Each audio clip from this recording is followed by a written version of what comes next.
ఏం చేస్తున్నావు అక్క? ఈరోజు వంట ఏం చేసావు? పప్పు పాలకూర. త్వరగా వండి, నేను ఫ్రెష్ అప్ అయ్యి వస్తాను. నేను ఐసులాగా డ్రెస్ వేసుకుంటాను అత్తయ్య గారు. నువ్వు పల్లెటూరు నుంచి వచ్చావు, నీకు డ్రెస్సులు ఎలా వేసుకుంటావు? అది పట్టణంలో చదువుకుంది, అది వేసుకుంటుంది డ్రెస్సులు. అయినా అది నా మేనకోడలు.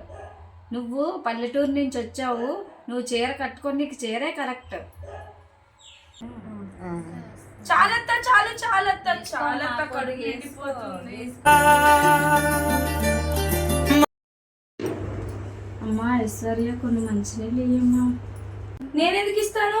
నేను సిటీలో చదువుకొని వచ్చాను, నీకు వాటర్ ఇవ్వడానికి వచ్చాను అనుకున్నావా అత్త? నాకు పని ఉంది అత్త, బాయ్.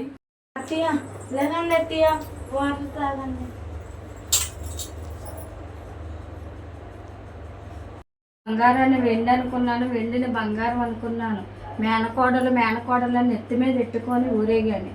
ఇప్పుడు నేను నీ విలువ తెలుసుకున్నానమ్మా, నువ్వు నన్ను క్షమించమ్మా. నా వల్ల అయ్యో అత్తయ్య, పర్వాలేదు అత్తయ్య.